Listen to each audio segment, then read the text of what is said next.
पिछले कई दिनों से हम आपको बता रहे थे कि किस तरह अफगानिस्तान के भारत में एम्बेसडर फरीद मामूनजे और उनके NSA यानी अफगानिस्तान के नेशनल सिक्योरिटी एडवाइजर लगातार भारत से हथियार सप्लाई करने की मांग कर रहे थे।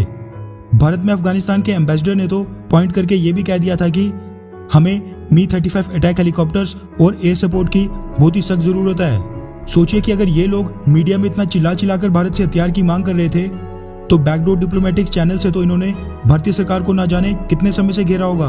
दूसरी तरफ भारतीय सरकार अपने कदम बेहद फूंक कर रख रही है, क्योंकि अगर कल को अफगानिस्तान पर तालिबान अपना कंट्रोल पूरी तरह स्थापित कर देता है तो हमें तालिबान के साथ भी मजबूरन डायलॉग प्रोसेस शुरू करना ही पड़ेगा। लेकिन अब उससे पहले ही अफगानिस्तान और तालिबान को लेकर बहुत ही बड़ी मेजर अपडेट निकल कर आ रही है। सबसे पहले तो मैं आपको ये क्लियर कर दूं कि ये सभी रिपोर्ट्स सबसे पहले पाकिस्तानी न्यूज चैनल्स ने चलाई थी, उसके बाद ही ये बाकी जगह आग की तरह फैल रही है। यानी ये अभी कंफर्म्ड नहीं है, लेकिन क्योंकि अपडेट बहुत ही बड़ी निकल कर आ रही है जिसकी वजह से आपको इसके बारे में अवगत करवाना बहुत ही ज्यादा इंपॉर्टेंट हो जाता है। लेकिन आपको क्लियर कर दूं कि इसकी पुष्टि ना ही भारतीय सरकार ने की है और ना ही अफगानिस्तानी सरकार ने। दरअसल अफगानिस्तान से खबर ये निकल कर आ रही है कि जो भारत ने अफगानिस्तान से अपने डिप्लोमेटिक स्टाफ को वापस लाने के नाम पर 2 heavy transport C-17 Globemaster military aircraft भेजे थे, पहला 10 जुलाई को और दूसरा 11 जुलाई को।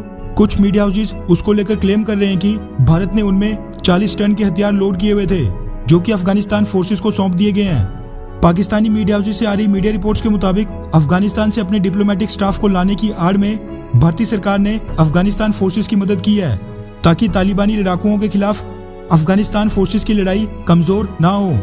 पाकिस्तान के बाद अब कई भारतीय मीडिया हाउसेस भी इस तरह की खबरें छाप रहे हैं। वैसे एक बार अगर देखा भी जाए तो जो भारतीय सरकार ने इवैक्यूएशन ऑपरेशन के लिए एयरक्राफ्ट चुना है वो मिलिट्री एयरक्राफ्ट था, जबकि पास्ट में हमने कई बार देखा है कि जब भी इस तरह का इवैक्यूएशन ऑपरेशन करना था तो उस समय एयर इंडिया की मदद ली गई थी। इसीलिए ऐसा बहुत हद तक पॉसिबल है कि हमने अपने हैवी ट्रांसपोर्ट एयरक्राफ्ट की मदद से अफगानिस्तान फोर्सेस को हथियार सप्लाई किए होंगे, वरना इस इवैक्यूएशन ऑपरेशन में मिलिट्री एयरक्राफ्ट की मदद कभी नहीं ली जाती। I mean 50 लोगों को वापस लाने के लिए 2 भारी भरकम C-17 ग्लोबमास्टर भारतीय सरकार कभी नहीं भेजती, लेकिन फिर भी हम इस बात की पुष्टि नहीं करते हैं। लेकिन एक और चीज बता दूं कि ये काफी हद तक पॉसिबल है कि भारतीय सरकार इसको पब्लिकली कभी भी एक्सेप्ट ना करे, यानी ये स्वीकार ही नहीं करे कि हमने अफगानिस्तान फोर्सेस को हथियार सप्लाई किए हैं, क्योंकि इससे जो एक पॉसिबिलिटी है कि कल को भारत और तालिबान के बीच बातचीत शुरू हो सकती है। तालिबान भारत के खिलाफ कश्मीर में अपने लड़ाकुओं को ना भेजे, वो सब एक ही झटके में खत्म हो जाएगा।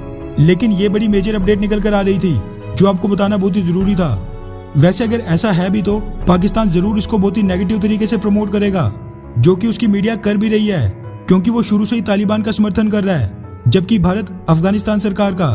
खैर, आप इसमें क्या सोचते हैं? क्या भारत को अफगानिस्तान को हथियार सप्लाई करने चाहिए, हाँ या फिर नहीं? नीचे कमेंट करके अपनी राय जरूर बताएं। अच्छा सुनो, चैनल को सब्सक्राइब करो, उसके बाद घंटी बजा देना ताकि अगली वीडियो आपसे मिस ना हो पाए। Thank you.